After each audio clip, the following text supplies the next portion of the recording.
This is Andi Purewal, Boxing Social in association with Betfred. I'm joined by trainer Clifton Mitchell and Rocky, the brother to Sandy Ryan, who is just sat behind us. Dave, Rocky Ryan, but you called him Rocky, so I'm going with Rocky myself. Firstly, guys, how are you this evening? Good. The weight's done, so she's ready to go. Good evening so far, Dave? Yeah, really good, mate. Enjoying the time here. Just itching now to let my sister get in there and put on a good show. Do you feel like you're in enemy territory? Obviously, you're from Derby and you're over here in Nottingham. I don't want to keep hopping on about. What you do? We don't do red. Forest, innit? We don't do Forest. Just like they don't do the Rams, we don't do Forest. Clifton, obviously, let's get into Saturday night. Sandy steps up and faces Erica Farias. Talks about this fight. Why such an early step up at such an early stage of her career? Well, you know, they say if you're old enough, you're good enough. Are you good enough? Understand? If you're good enough, you're old enough. That's the right way to say it. I would say that the reason why we've stepped up to this because really, you know, there's really good amateur girls out there that would give the 11 opponent that if we stay at 8 rounds, doesn't make sense. Really doesn't make no sense. She wants to test herself. We believe in her. To be fair, when I first saw this opponent, I was like, She's game, isn't she? She's game as a pebble, strong, and brings it. So, watched it again. And I thought, watched it again. But in the meantime, I said to Sandra, call her Sandra. I said, Sandra, what do you think? She went, I'll have her all day long, no problem. I'll take that. And that gave me more confidence. As in, like, I know that she can beat this girl. But I thought, do we need a couple more? Nah. Not when I've looked at the tape. And the good thing about in this day and age, you can look at these girls or look at all fighters, you know, on the internet. So I have a good understanding. But also she can look at Sandra, and we all know what she's going to do. Farias will be looking to throw a big overhand right off Sandy's jab and start at a really fast pace. But you know, for me, it doesn't matter what pace she goes at. She's put the work in to stay with it. And I really do think that she's a real deal. People talk about how important timing can be in boxing. Obviously, in Farias' case, she's been around for some time. She's fought at the highest level previously as well. Is this just also a matter of timing where she maybe not necessarily going to be what she was a few years back, but still a very good test, a very good step up for Sandy? On paper, this shouldn't happen. This fight shouldn't happen on paper, you know. But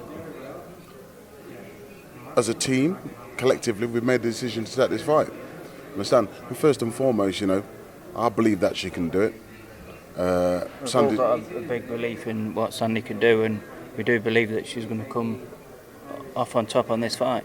Like the other girl, yeah, she's going to be game. She's got a lot of experience, and she's going to think that Sandy's not ready for this herself, but she's going to have a big shock when she comes in there and Sandy gives her a boxing lesson. There's more than one. Listen, if you've seen Sandy fight, she's fought 3 different times, three different times and 3 different styles. First fight, Babington, got on her toes and gave her a boxing masterclass. Yeah. Second time, she went out and absolutely brocked her up. Understand? And the third time, she just went in there and just smashed her up. The difference, but there's so much more to her than you've not even seen. We'll see. Hopefully, you know, because put it like this: on Saturday, when she gets in the ring, she's going to do a professional job, a very professional job, and then everybody's going to have to listen. There's no guarantees whatsoever apart from death, and you're going to pay tax. Yeah. But as close as she can get, she'll give a masterclass and she'll come out on top. With obviously what you're saying as well then, Clifton, for the fans who tune in, for everybody who tunes in, we know the boxing world, they'll expect more and expect more quickly. So what's going to be the plan for Sandy beyond this? If she comes out and she looks very good against Farias as you expect, there's going to be pressure and expectation on Eddie to try and push her quickly towards the world scene. Listen, I believe Sandy Ryan's world class now. Understand? So her boxing for a world title is something that naturally should happen. I think she should box for a world title next, quite personally. Gets rid of this girl. But first and foremost, we cannot look past this woman. This woman is a very, very good fighter, and we've prepared in the best that we can prepare. So all is just down to Sandy now to get in the ring and do her job, which she lives to fight. There's no problem with that. She reminds me of a Farias in her own way, but with better skills. Understand? Tough as a brick. Understand? And if you want to go to war, she will go to war with you. Don't worry about that. There's no gut check here for her. Understand? No gut check. You're gonna have to. Listen. There's no towel goes in for her. She's gone out on the shield. Understand? But like I said, we don't want to look past this fight first and foremost. Not looking past this. After this fight, we can start plotting. But like I said, Chantel Cameron. That's a natural progression. And listen, she's multi-world champion. You can't take nothing away from her. Understand? But can she make 140 again? Well, I don't know.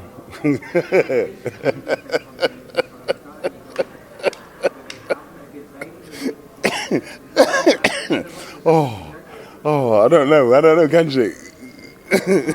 We have seen Chantel around the Fight Hotel this week. Yeah. I mean, will you be having any kind of words exchange? Will Sandy maybe go over have a word? Listen. I'm just a trainer. I have nothing to say. I'm not fighting her, am I? I'm not fighting her. Understand?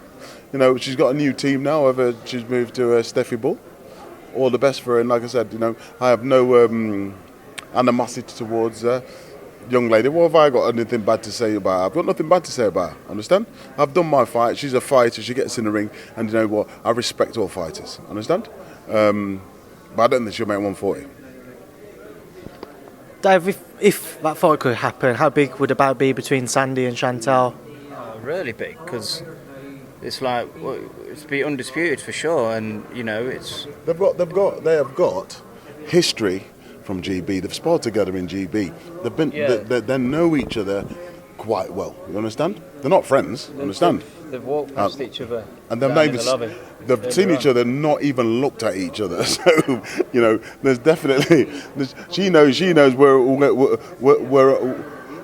coming to kick doors off, mate. We're not coming to knock up the door. We're coming to kick doors off. For sure, Chantel sees Sandy as a threat. So I think that's why there's a little bit of tension between them, and like I say, Sandy is a threat to her, and Sandy wants what she's got at the minute. So for sure, she's going to not want to be pally with her, And but hopefully, like down the line, maybe at the end of the year, this could happen. This fight. This is the biggest fight, apart domestic by far. This will be the biggest domestic. Because you've got the gorilla over there. Sandy the gorilla Ryan. Right? But seriously, listen. I think, that all we need to do is take care of business tomorrow. On Saturday. Take care of business. Understand? Do a masterclass and show them what we're all about. Listen. It's in God's hands. Yeah? But we'll do everything. We've done everything in our power that we can do to do the job. Understand? Now, if she might give these titles up, you don't know, do you? Cameron might give these titles up, might move up to 147, which is an option if these belts come. But we can move up to 147. It's not a problem. We can move up. Sandy wants to move up to heavyweight. 160 at least, I think. Yeah, 160, easy. What you could do. But, no, seriously, that's a funny joke now. most importantly, everybody comes out the ring safe on Saturday, and we have a good fight, and she shows what the hype's about. Understand? She'll show what the hype's about. Touch her up. She'll do a bit of overhand bolos, overhand rule, left hooks, big up. I don't know, but listen, if anyhow we see this opportunity, I'll let her off the leash. $1,000,000%. I'll let her off the leash and get medieval on this. There you go. Clifton, just a few other topics I want to touch on before I let you go to enjoy the rest of your evening. This is the first interview that we've ever done personally, me and you. I know you've done some with Boxing Social previously. I don't think it's ever been touched on kind of the split between yourself and Florian Marku. Could you just kind of go back to that for me and just kind of explain what happened there as we see him now with Gradsby? Listen, all the best to Florian Marku in his career. You know, he had 3 fights with me, won all 3. And I think he learned a lot with me and improved with me, but he's also got another coach which he needs to stay with. At the end of the day, another George from Greece was in the corner with him all the time, so I was like, I'm nobody's number 2, so he needs to keep him as number 1, not a problem. I'm not being number 2. That's all. Simple as that, and you know, I have no animosity towards him. I hope he does very well in his career, understand? But keep him away from Harry Scarf. Leave it at that. That's it. And then Clifton, just final thing we'll get your thoughts on is the heavyweight division now. Obviously we know that yourself and Anthony Joshua. Anthony Joshua is somebody who respects your opinion greatly. You know, he's been spoken about how on the way to the Usyk fight he stopped and asked you your opinion on how to approach it. So what do you take on his team up with, or not team up rather, but him confirming Angel Fernandez will be his main trainer now?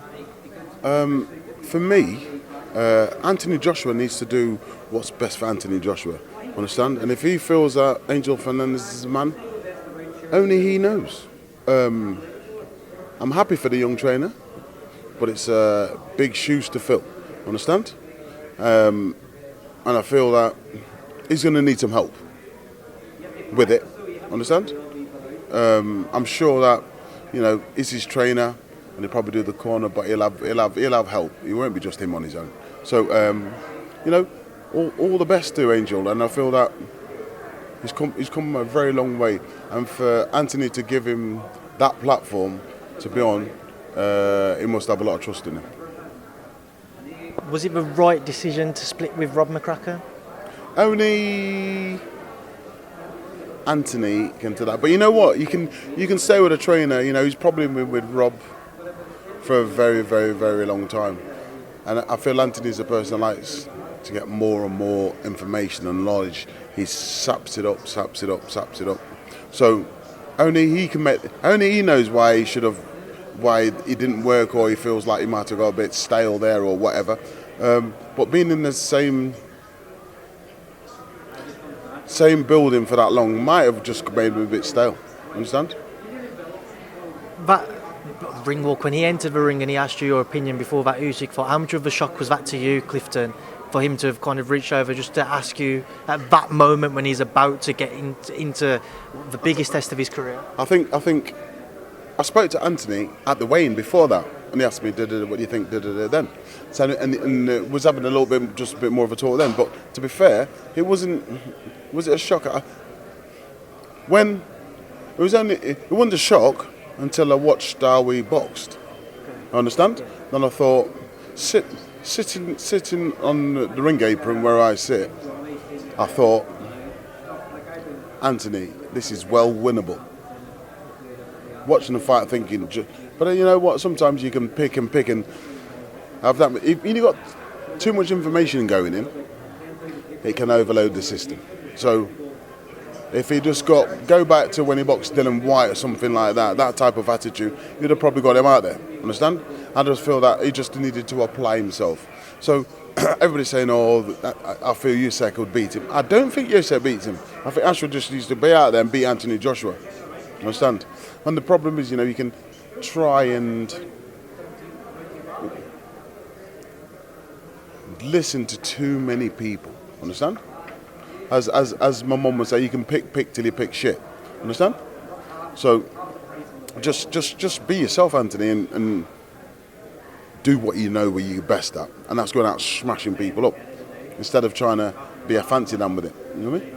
It's an interesting point that you make there, because something that I've had people say to me and suggest, and I've seen over social media, is maybe since going back to even a Klitschko fight, but certainly since Ruiz, that maybe AJ's been a little bit too concerned about what's coming back at him instead of letting his hands go, as you said, and being a bit more aggressive. Do you see that yourself? I think probably, but I think he's realises that now that you're gonna go and have a fight, man.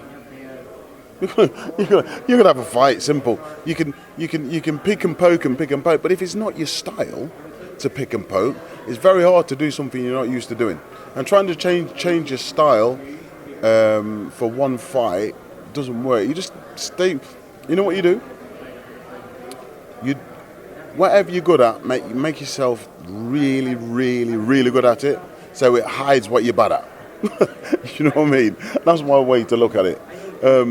So I do mistakes, but I will say that I think Anthony Joshua beats Usyk, and I thought he should have beat him on the night, you know. And watching it on telly, when I watched it back on telly, it looked a lot worse than when I was there.